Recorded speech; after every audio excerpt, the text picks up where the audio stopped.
እግዚአብሔር ሴት አሰዳቢ ነሽ እንደዛ አየየ እንዳላልሽ ማለት ነው ማለት እኔ ደግሞ አብሬ ማልቀሴ ነው ቆጨኝ እንደዛ ያሉ አመት የሆነ የራስ ጉዳይ ያለሽን ሰውዬ በአንድ ቀን መቶ ያዙን ባውን ስላለቃቀሰ ታምኚዋለሽ እንዴ ልጅ ይዘሽ በአራስ ቤት ሰዓት አይደለም ትቶኝ የሄደ ወንድ ማለት ነው ቤት አብሬው የኖርኩኝ የበደለኝን ወንድ ይቅርታ አላደርግለትም ግን ለምን ይሄ እንትን ውስጥ አይገባም ሰይፉ ታዲያ እንደዚህ ፕሮብሌም ሶልቭ የሚያደርግ ከሆነ ይሄ አሁን ሀገራዊ ምክክር ጉዳይ ላይ ገብቶ ለምን ሁሉንም አያስታርቅም ምን ይመስላችኋል ሰላም ጤና ይስጥልኝ በመላው ዓለም የምትገኙ ውድ ኢትዮጵያ ቤተሰቦች እንደምናችሁ እንደምንከረማችሁ ትኩስ ነገር እንግዲህ ለእናንተ ያዝናናል ትምህርታዊ ይሆናል ብዬ ማስባት ነገር እንግዲህ ይዤላችሁ መጥቻለሁ ማለት ነው የዛሬውን ፕሮግራም አቀርብላችሁ ከናንተው እንግዲህ ካላችሁ ከወዳጆቼ በተሰጠኝ እንግዲህ ጥቆማ መሰረት እንዲውስቲ ስለዚህ ስለ ሰይፉ ስላቀረበው ነገር አንዳንድ ነገር እስቲ በል ሰዎች ያሉት ነገር የለም ወይ ብለውኛል እንግዲህ እሱን ነገር ተመልክቼ ነው እንግዲህ ለዛሬ ላቀርብላችሁ የወደድኩት በእውነት በጣም የሚገርም ነገር ነው እና እንዳሉትም ከሰዎች ጋር እንደተነጋገርኩት ይሄ ነገር ለአሁኑ ዘመን ወጣቶች በጣም የሚጠቅምና በተለይ በአዳዲስ ትዳር ውስጥና በአዳዲስ ፍቅር ስላለ ህብረተሰብ ትንሽ እንደ መማሪያ ይሆናል ይቅርታ ምን ማለት እንደሆነ መቻቻል ምን ማለት እንደሆነ ያስተምራል በሚል ነው እንግዲህ ላቀርብላችሁ የወደድኩት ማለት ነው በዚህ ፕሮግራም በጣም በሚገርማችሁ ሁኔታ ያው ከተለያየ አካባቢ ላይ እንግዲህ ሰብሰብ አድርጌ ማመጣላችሁ ታውቃላችሁ ነገር ግን እዚህ ላይ ትንሽ ሰይፉን ትልቅነት የሚያጣጥል አይነት ነገሮች ሁሉ መተውበታል ማለት ነው ለምን እንደዚህ ያደረገ ለምን ይሄ ነገር ሆነ ወይም ለምን እነሱ ደግሞ ታረቁ የሚሉትም ነገር አለበትና እስቲ እነዚህ ነገሮች በራሳችሁ እንግዲህ ተመልክታችሁ የራሳችሁን ኮሜንት ስጡበት እላለሁ በተረፈ ቀጥታ ወደ ፕሮግራሙ ልግባላችሁ መልካም ጊዜ ሆነላችሁ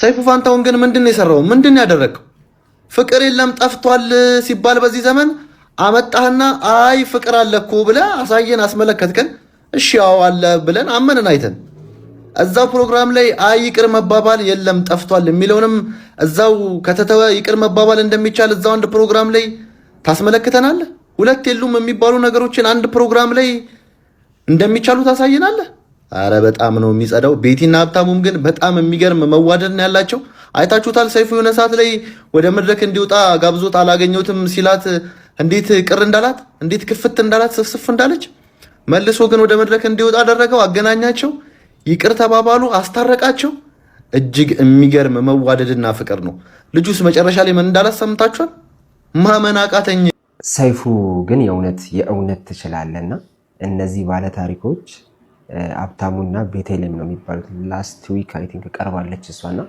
ታሪኳን ስትናገር በደንብ ሰምታችሁታልና ዛሬ ሰይፉ ፈልጎ አፈላልጎ ይዞት መጥቶ እሱን ሀብታሙ የሚባለው ልጅ ይዞ ቀርቧልና እውነተኛ ፍቅር ነው ያየሁትና ይቅር ባይነት በተለይ ቤቴሌም የምትባዩ ግን የልብሽ ትልቅነት የሚገርም ነው የይቅር ባይነት ጥግ በጣም ነው የሚገርመውና ሰዎች አሁን ላይ ለመፋታት ለመለያየት ምናምን በጣም በሚቀርቡበት ጊዜ ዛሬ ሰይፉ ላይ የቀረቡት እነዚህ ሁለት ጥንዶች ይቅር ባይና በጣም እውነተኛ ፍቅር በመካከላቸው ስላለ እንደገና መገናኘት ይችላል ሰይፉ ግን እንደ ሁሌው ሳላደንቅ መዋል አልፈልግም this amazing የሆነ ሾው መመልከት አለባችሁ ገብታችሁ ቤቴሌም እና ሀብታሙ በተለይ ቤቴሌም የሚጨበጨብልሽ ጀግና ሴት ነሽ ጀግና አይ ወደ ገደለው ልግባ ሳላንዛዛውን ሐሳቤን ሳልቀየር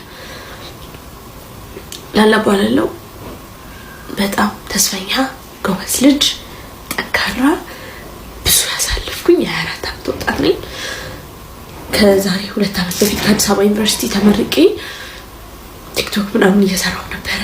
አሪፍ ብዙ ሰዎች ጋር ተዳርሼ ነበር። አሪፍ ስራዎች መተውልኝ ነበር ምናምን። ግን ድንገት ተንቀልቅዬ አፍቅሬ አረገዝኩኝ እና ብዙ ይሻቸው የነበርኩት ነገሮች እንዳለብኝ አየር ላይ እና ምናልባት አሁን ራሳቸውን የሚያጠፉ ሰዎችን ለካ ወደው አይደለም ራሳቸውን የሚያጠፉት ብዬ አንደርስታንድ እንዳደርግ የሚያደርገኝ ቆንጆ ስቃይ አሳለፍኩኝ። እግዚአብሔር ይመስገን። አሁን ግን አንድ ዓመት ሆኖታል። ጠንክሬ እግዚአብሔር አግዞኝ ቆሜያለሁ እና አሁን ላይ የምሬ ነው ምንም ስራ ምናምንም ሳይሆን በቃ ይሄ ቲክቶክ ነው ያለኝ እና አሁን ከጓደኞቼም ከብዙ ሰው በኋላ ቀር መሰለኝ እንጂ ከፋኝ እና በጣም ትልቅ ተስፋ አለኝ። ጎበዝ ድምፃዊ መሆን የምችል ልጅ ነኝ እና ግን ያን ህልሜን እስካሳካው ድረስ ትንሽ ጊዜም ገንዘብም ይፈልጋል። ሰው እዚህ ላይ መስራት ፈልጋለሁ። እኔ ስራ ማስታወቂያ መስራት እችላለሁ እና ጭጣታለሽ ይመላልሽ እና ጥሩ ልብ አላቸው ብላችሁ የምታሳባቸው ኢንፍሉዌንሰሮች ሜንሽን አድርጉልኝ፣ በውስጥ አዋሩኝ። ሜቢ በገንዘብ ምናምን ማጭላል አላረጋችሁ ይችላል፣ ግን በኤነርጂ ምናምን ሜቢ ድምቀታችሁ ሊሆን ይችላል። ጎበዝ ነኝ የምር ነው። በጣም ልቤ ታጠራ ነው። ሼር አድርጉልኝ። ሁላችንም እኮ የሆኑ ነገሮች እናጠፋለን፣ ግን የበደሉን ሁሉ ይቅርታ እንደምንልም ስለምንገልጽ በጸሎታችን ቤትዬ አታሳፍረኝም፣ ይቅርታ ጠይቃት ግድ የለም።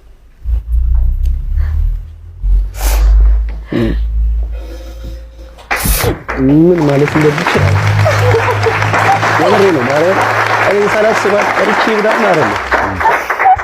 በጣም ነው የምወዳት። እኔ ብዙ ነገር አሳልፌያለሁ። በኔ ላይፍ ውስጥ ብዙ ነገር አሳልፌያለሁ። ግን እኔ እሷን ከድቼ አይደለም፣ ልጅን ከድቼ አይደለም። እንደተመለከታችሁት በእውነት በጣም ልብ የሚነካ በጣም ደስ የሚል ሾው ነው የቀረበው ማለት ነው። በዚህ ላይ በእውነት በትልቁ ደረጃ እንግዲህ ለዚህ ነገር ክሬዲት መስጠት ያለብን እንደ ትልቅነቱ እንደምናከብረው እውነት ለሰይፉ ነው ማለት ነው። እና በብዙ ጊዜ አንዳንድ ነገሮች የሚዘጋጁ ያው እንግዲህ ለእይታ ይባላል፣ ለምን ይባላል፣ ለኮሜርሻል ይባላል። ነገር ግን ሰይፉ አንዳንዴ እንደዚህ አይነት ነገሮች ፈልጎ ፈላልጎ ራሱ ታግሎ ነው ነገሮችን እንግዲህ ሊያሳካ የሚጥረው ማለት ነው። በሚገርማችሁ ሁኔታ በሀገራችን በአሁኑ ጊዜ የጠፋው ነገር ቢኖር ሽምግልና ነው።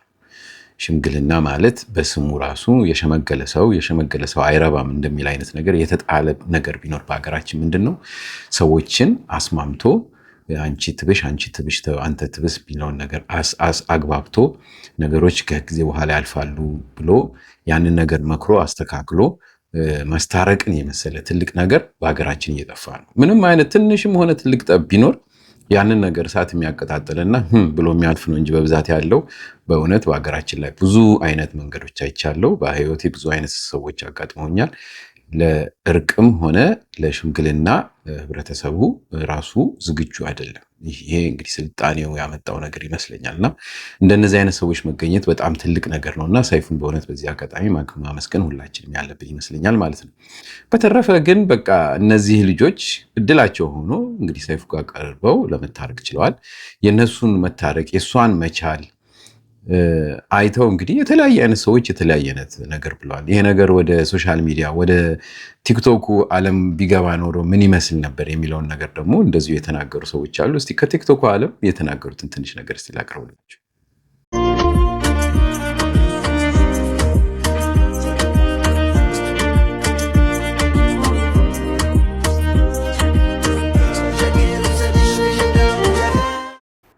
እነዚህ ልጆች እግዚአብሔር ሲረዳቸው ሰይፉ ጋር ወሰዳቸው። ቲክቶክ ላይ መጥተው ቢሆን ኖሮ እንደዚህ የሳቁ አያወሩም ነበር።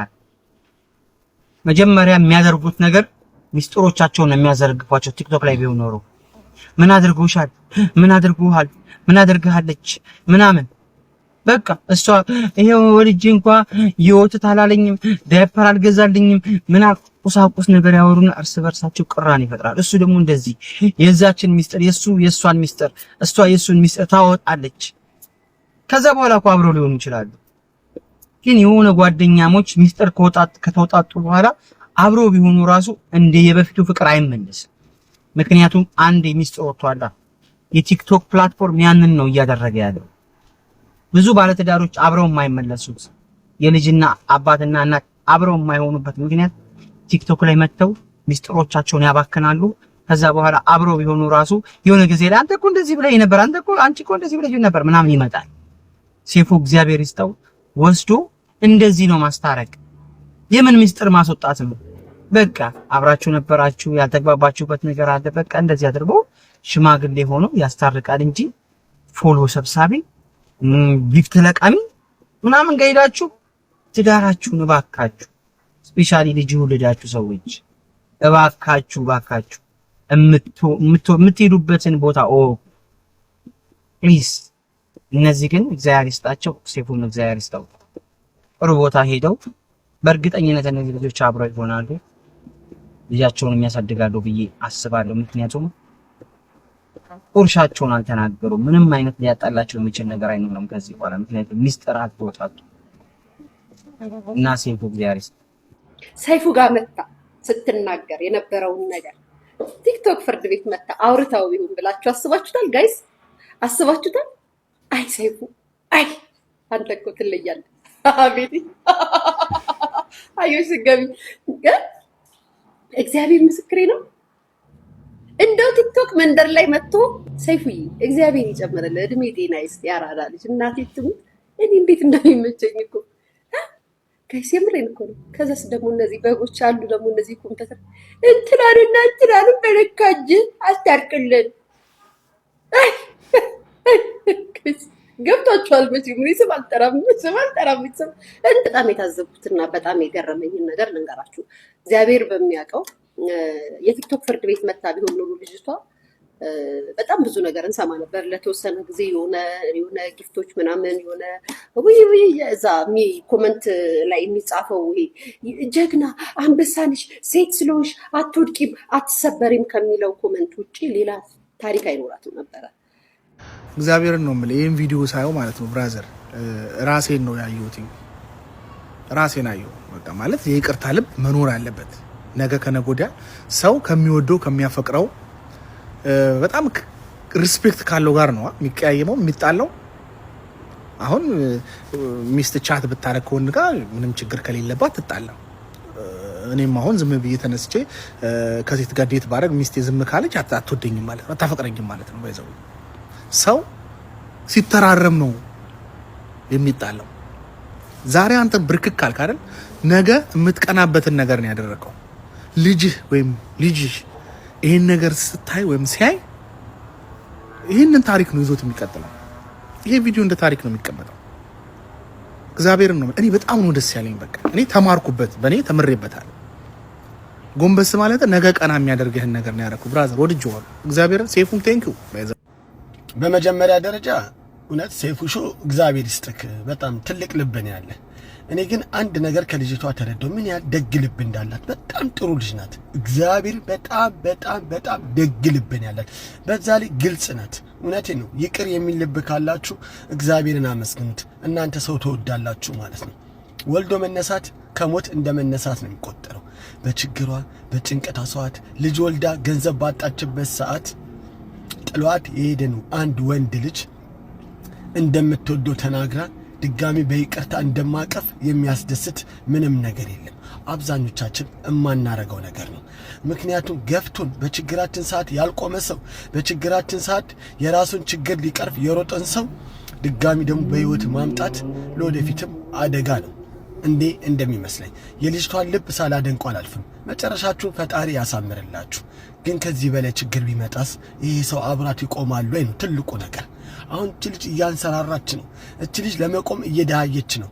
ግን ዞራ ግን በይቅርታ ልቧ ድጋሚ አቅፋ ወደ ልቧ ከተዋለች። ይሄ ልጅ ግን ነገ ከነገ ወዲያ ከዚህ በላይ ችግር ቢመጣባት አብራት ይቆማል ነው ነገሩ። ስለታረቃችሁ ደስ ብሎኛል። ይሄ ግን ያጠራጥረኛል። አብራት የሚቆም አይመስለኝም። ግን እግዚአብሔር መጨረሻችሁን ያሳምርላችሁ። አንቺ በጣም ጥሩና ደግ ልብ ያለሽ፣ እውነት በጣም ታሳዝናለች። የትዳር ሴት ናት። እንግዲህ እንደሰማችሁት ነው። በእውነት በመጀመሪያ እንግዲህ ስለ ሴፉ በብዛት ብለዋል። እንደገና ደግሞ ይሄ ነገር ቲክቶክ ላይ ቢሄድ እንዴት መጥፎ እንደሚሆን ሁሉም ሰው እንግዲህ ይህን ነገር ተረድቶታል ማለት ነው። ግን በጣም የሚገርመኝ ነገር ለምንድን ነው የሆነ አንድ ታሪክ እናውቃለን ልበል ስለሆኑ ቤተሰቦች ይሁን ስለሆነ ጉዳይ ይሁን እና የምንፈልገው ሳይሆን ሰማን ደነገጥን። ለምሳሌ ጠብ ይሆናል ተጣሉ አይ እኮ በፊትም ምናምን የሆነ ነገር ኮሜንት የራሳችንን እንሰጣለን። ከሰጠን በኋላ ያ ጉዳይ ሶልቭ መሆኑን ስንሰማ ግን አሃ ብለን የራሳችንን ጥርጣሬና ሌላ አይነት ነገር ውስጥ እንገባለን። ይሄ እውነት ተገቢ ነው? አሚን በእምነትም በምንም በምንመለከተው ስለ ሌሎች ጉዳዮች ለምን ያ ነገር ሆነ በምናስበው ለምን አልሆነም ብሎ መጠራጠርም ሆነ መቃወም ትክክል ነው? እስቲ እናንተ ኮሜንት በዚህ ላይ ስጡበት። እና በዚህ ላይ በጣም የሚገርመኝ ምንድነው እነዚህ ልጆች እንግዲህ ታርቀዋል። እንደ እምነቱም እኮ ምንድነው 7 ጊዜ 7 ነው እንግዲህ አይደል እርቅን ስጥ የሚለው እንግዲህና ይቅርታን እነዚህ እቺ ልጅ ገና የመጀመሪያዋ ነው፣ ስትወጣም የመጀመሪያዋ ነው። ገና ወጣቶች ናቸው። ይሄ ህይወት በጣም ከባድ ነው በዚህ ሰዓት። ስለዚህ አጋር አግኝታለች። አንድ ላይ መሆን ትልቅ ነገር ነው። የሚቻቻል ነገር ሊኖር ይችላል። እነዚህን ነገሮች በሙሉ ሳይታዩ በአንድ ስህተት ምክንያት ለምን ቀጠለች ለምን ታረቀች የሚል ህብረተሰብ በጣም ብዙ ነው ያለው። ቲክቶክን የሞላው ነው። ለዚህ ነው እዛ ውስጥ ብትገባ ኖሮ ይሄ ነገር ብትንትኑ ነበር የሚወጣው የሚባለው። እስቲ ትንሽ ከዛ ያለውን ነገር ደግሞ ላሳያችሁ።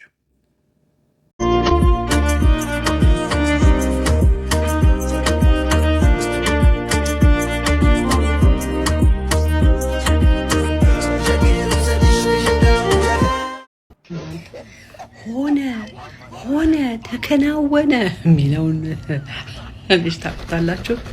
አያችሁ ሰይፉ ሾው ሽማግሌነት ሽምግልና ገብቶ ማለት ነው። እንግዲህ ጥሩ ነው። ግን ለምን ይሄ እንትን ውስጥ አይገባም ሰይፉ? ታዲያ እንደዚህ ፕሮብሌም ሶልቭ የሚያደርግ ከሆነ ይሄ አሁን ሀገራዊ ምክክር ጉዳይ ላይ ገብቶ ለምን ሁሉንም አያስታርቅም? ምን ይመስላችኋል?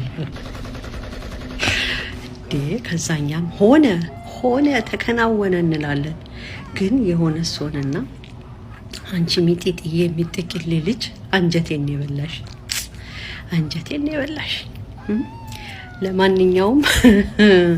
ለማንኛውም ተጠንቀቂ። አሁን ይሄ የሙዚቃው ጋጋታ፣ የሰው ሆይታ፣ ሁሉ ነገር ሲጠፋ አንቺ ልብ ውስጥ የማይጠፋ አንድ አቃል እሱ ምንድነው? ወልደሽ ጥሎሽ ሄደው ማለት ነው። ወልደሽ በመቼም እናቶች የሆናችሁ ታውቃላችሁ። ያን ጊዜ አብሮህ ያልተገኘ አብሮህ ያልቆመ ሰው አሁንማ ሰው ይፈልጋታል። አሁንማ ሰይፉ ሾው ላይ ቀርባለች። እግዚአብሔር ሴት አሰዳቢ ነሽ። እንደዛ አየዬ እንዳላልሽ ማለት ነው። ማለት እኔ ደግሞ አብሬ ማልቀሴ ነው የቆጨኝ። ይሄ ደግሞ ምንድነው ጥጥ የስራዬ እኮ ጉዳይ ነው። እኔ ስለ ስራዬ ብቻ ባወራ ደስ ይለኛል። እንዲህ አይነት ወሬ ሲጀመር አያምርብኝም። ግን ማለት ነው አትግደረደሪም፣ ለአንድ ቀን አትግደረደሪም ማለት እራት ብሉ እንኳን ሲል ማለት ነው። አይ ዛሬ ለፈኝና ሌላ ቀን ተቀምጠናል ምናምን እኮ ይባላል። እንደዛ ያን ሁሉ ዓመት የሆነ የራሱ ጉዳይ ያለሽን ሰውዬ በአንድ ቀን መቶ ያዙን በወን ስላለቃቀሰ ታምኚዋለሽ እንዴ? ማለት ይቅር ለእግዚአብሔር ማለት እኮ ጥሩ ነው። ግን ማለት ነው የሆነ ወጉን ማንጣለው እንዴ ምን ማለት ነው? በአንዴ ወይ እሺ ተለጣጥፎ መደነስ ምናምን። እርጉዝ ሆነሽ ስልክ ስትደውይለት ጥርቅም አድርጎሽ ከአዲስ አበባ ግራ ገብቶሽ አገርሽ የተፈጠርሽበት ምድር ላይ ሮጠሽ ሄደሽ እናትሽ ቤት ገብተሽ እናትሽን የአካባቢ ሰው ገምቷት ለዚህ ነው እንዴ አዲስ አበባ ሄደችው ይሄንን ይዛ መጣች ተብለሽ ያንቺ ሰዎች በሙሉ ባንቺ አንገታቸውን ደፍተው አንቺ ኬክ ጋብዘ አይ ሲሪየስ ማን ነው ግን ያሳድጋል? ይቅርታ አላለም እኮ ሰይፉ ፋንታሁን በግድ ነው ይቅርታ በላይ ነው። እንደ አግባቡና እንደ ደንቡማ ቢሆን እንደመጣ ነበረ ሰይፉም ሳይለው ማንንም ሳይለው ጉልበቷ ላይ የሚወርቀው ባይዛውያም ናፍቆሽ እኮ ይቅርታ እንዴት እንደሆነ ይገባኛል። ይቅርታ ማለት ልክ እንደመጣ አይኗን ሲያያት ያቺ ስልኳን ቴክስቷን ልሞት እኮ ነው ልጠፋ ነው ብላ የነገረችው ድምጿን ኢግኖር ያደረገው ሰውዬ ልክ ሲመጣ ነበር እግሯ ላይ ድፍት ብሎ በደየሻለው አው ቢላት ኦኬ አትሊስት ተሰምቶታል እንላለን። ሰይፉ ፋንታሁን ግድ የለም እባክህ ግድ የለም ተነስና ይቅርታ ጠይቃት ተብሎ ተለምኖ እኮ ነው እንዴ ወንድ ልጅ ለዛው ወንድ ልጅ ሲከፋ የወንድ ልጅን ጭቅላት ተጠቂ ወንድ ልጅ ሲከፋ ሴት እኮ ምላሷ ላይ ነው ክፋቷ ለለለለለ ምናምን ማለቷ እኮ ነው ክፋቷ። ወንድ ልጅ ሲከፋ እኮ ክፉ ነው። ወንድ ልጅ አይክፋ፣ ሲከፋ እኮ በጣም አረመኔ ነው። ወደዳችሁም ጠላችሁ የበደለ ሰው ራሱ አይምሮውን አውቆ ተረርቶ ይህን ነገር እኮ በድያታለሁ አጥፍቻለሁ ብሎ ይቅርታ ከጠየቀሽ ይቅርታ አድርጊለት። ይቅርታ ማድረግ ለራስ ነው። አይምሮሽ ሰላም ያገኛል፣ ተረጋጋላችሁ። አንቺ ሚዲያ ላይ ወጥተሽ ግን በድሎኛል ቅሰስ ምን ብለሽ ከዛ በኋላ መጥቶ ይቅርታ ጠየቀ እሷ ይቅርታ ልብ አለት። ይቅርታ ልብ የሰው ልጅ የሚኖረው እኮ መልሶ ያንን ግንኙነት ስለቀጠለ አይደለም። ይቅርታ ማድረግ ለራስ ስለሆነ ይቅርታ አድርጊያለሽ አንቺም ፈጣሪሽን ስለበደልሽ። ግን ደግሞ እንዲገልሽ መንገድ መፈለግ ነው። ይቅርታ አድርገሽ በነፍሰ ጡርነትሽ ጊዜ ልጅ ይዘሽ በአራስ ቤት ሰዓት አይደለም ትቶኝ የሄደ ወንድ ማለት ነው ቤት አብሬው የኖርኩኝ የበደለኝን ወንድ ይቅርታ አላደርግለትም። ይቅር እለዋለሁ ግን አብሬው አልቀጥልም። ምክንያቱም ህይወትን የምትኖሩ አንዴ ነው። ያንን ጊዜ አብሮሽ ካላሳለፈ መቼ ነው አብሮሽ ላይ ያሳልፍ የሚችለው? በነገራችን ላይ ብዙ ሰው የሚገርመኝ እንግዲህ ህይወት ስለሆነ ከስራ ጋር ስለሚያዩ እንደዚህ አይነት ቪዲዮዎች ሲታዩ ሙሉ ታሪኩን በደንብ ሳያረጋግጡ ነው ቀጥታ ለኮሜንት ወይም ለሀሳብ እንደዚህ የሚወጡት ማለት ነው። እና በጣም ይገርመኛል። ምክንያቱም አንዲት መስመር ከተሳተ በአንድ የሆነ ፕሮግራም ላይ ብዙ ነገር ይዛባል፣ ትክክል ላይመጣ ይችላል። እንግዲህ ይሄ ነገር ሰይፉ ከዚህ በፊትም እንደተናገረው መጀመሪያ ከመቅረቡ በፊት ይህን ነገሮች ወስዶ አስተካክሎ የሚፈልገውን ነገር ካደረገ በኋላ ነው እንግዲህ አንድን ነገር ማቅረብ የሚፈልገው እና በቃ በስነ ስርዓቱ ይሄ ልጅ ፈርቷል፣ እምቢ ብለዋል ምናምን የሚለውን ሁሉ ገልጾበታል ማለት ነው። ሙሉን ተከታተሉት እናንተ። በተረፈ ግን ቶሎ ብሎ ጀጅ ማድረግ እንደነዚህ አይነት አንዳንድ አሁን እዚህ ላይ እንደተናገሩት ልጆች አንዳንዱ ስህተት አለው። ለምን ኦልሬዲ መልሱ እዛው ላይ የሚገኝ ነገር ነው እና ግን በቃ ያው የተቃርኖ ነገር በብዛት ስላለኛ ሀገር ላይ ወይም የራስን ስሜት ስለሆነ ሰው የሚገልጸው በራሱ ባየው በእይታው ስለሆነ እንደዚህ አይነት ስህተቶች ይፈጠራሉ ማለት ነው። ወጣም ወረደ ግን ማስታረቅና እርቅ እንዲደረግ ማድረግ መጥፎ ነው? እንደዚህ አይነት ነገር ከባድ ነው ትላላችሁ? ዘመኑ ነው መሰለኝ። ለማንኛውም የእናንተን ኮሜንት እጠብቃለሁ። ወደሚቀጥለው እንመልከት።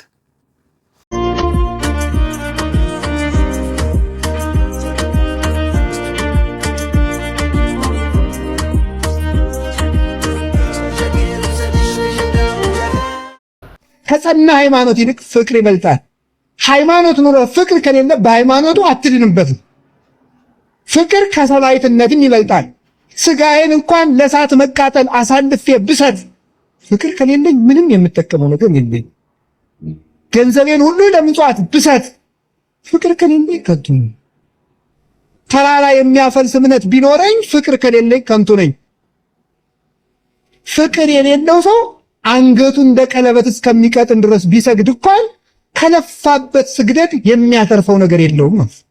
ምንም መስዋዕት ቢያቀርብ ቤተክርስቲያን በእንቁ በወርቅ ቢሰራ ለምን ወርቅ አይኑን ግድግዳ አድርጎ ቤተክርስቲያን ለምን አይሰራ? ለምን ገዳም አይሰራ?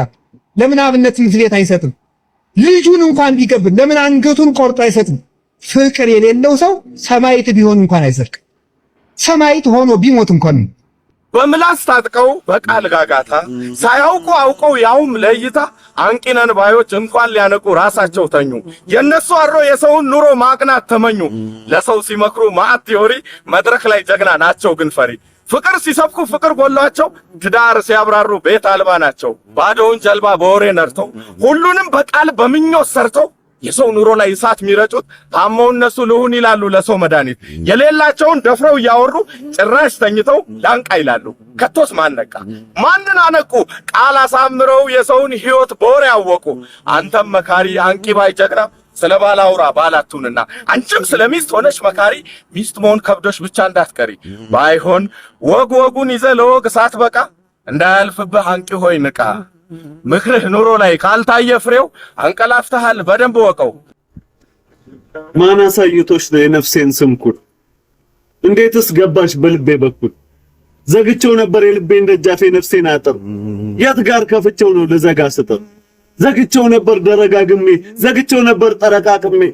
ታዲያ እንዴት አነሰ ላንቺ አቅሜ? ቁም ነገር ላንቺ ተረት ፌዝ እንደሆነ አየሽልኝ። ቀልድ አይደለም ጥያቄን መልሽልኝ።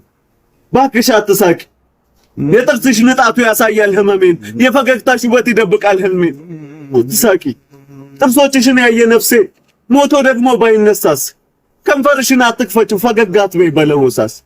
የጥርስሽ ድርድሩ ከከንፈርሽ አያፈትልክ። የኔ ቆንጆ ለሳቅሽ ኑርሽ ልክ። አሁን መልሽልኝ ማን አሳይቶሽ ነው የነፍሴን ስንኩል? እንዴትስ ገባሽ በልቤ በኩል? ውዴቱ ቤተሰቦቼ እንግዲህ እንደተመለከታችሁት ከሰይፉ ያገኘነው ትልቅ ነገር ስላለ ይህንን ነገር እንግዲህ ላቀርብላችሁ ወድጃለሁ ማለት ነው። እናንተ እቺን ነገር እንግዲህ የራሳችሁን ኮሜንት ስጡ፣ ለሚመለከተው ሰው እንዲያይ አድርጉ። በተለይ ወጣቶች የወጣት ህይወት ውስጥ ያለው ፍቅር ውስጥ ያለ ህብረተሰብ በሙሉ እንደነዚህ አይነት ነገሮች እየተከታተለ ትምህርት መውሰድ አለበት ብዬ አምናለሁ። በእውነት ሰይፉ ትልቅ ነገር ነው ያደረገው። ገባ ብላችሁ የሱን ፕሮግራም ይውለት። በእውነት በጣም ምርጥ ነገር ነው ይሄን የሰራው ማለት ነው። በተረፈ በሚቀጥለው ጊዜ እንግዲህ እስከምንገናኝ ደህና ሁኑ እያልኩ ልሰናበታችሁ። እንደለመድኩት አንዲት ነገር የመጨረሻ ላይ ጠብ አድርጌ ነው የምለያችሁ። ያው የታወቀች ሰው ነች፣ ብዙ ትናገራለች አንዳንዴ። ስለዚህ ጥሩ ነገር መስማት ጥሩ ነው። ስለዚህ ስቲችን ነገር ላሰማችሁ። ደህና ሁሉ በኔ በኩል። እኔ ባዩሽ አበበ መቼም ያው አልተሳካልኝም፣ ሞክሬያለሁ፣ ትዳር አልተሳካልኝም። ግን አንድ ነገር ልንገራችሁ፣ ባል ግን መወደድ ያለበት ነገር ነው። ይቅርታ አድርጎልኝና ምክንያቱም ቤተሰብ ነው ባል አለ አይደለም። በቃ ላል ከሰው ጋር አብሮ መኖር በቃ ትልቅ ነገር እኮ ነው። የልጅ አባት እኮ ነው ባል። እንዴ አንድ ሴት እኮ ብቻዋን ኑራ አትከበርም። ዲግሪ ካላት ሴት ይልቅ ግልጽ አድርጌ ልንገራችሁ፣ አውራጣት የሚያክል ባል ያላት በደንብ ትከበራለች። ሁለተኛ ልጆችሽ እንኳን ምንም ነገር እንኳን ባያጠፉ፣ ሌሎች ስንት ጥፋት ሲያጠፉ የአንቺ ልጅ ጥፋት ካጠፋ የሴት ያሳደገው የሴት ልጅ ነው የሚባለው። ይህ እንደፍነት ልንገር። ስለዚህ ባልማ ይወደዳሉ። ውዴ ተይ እንጂ እንደማይሆን ነገር አናውራ እባካችሁንስ፣ የማይመስል ነገር አናውራ።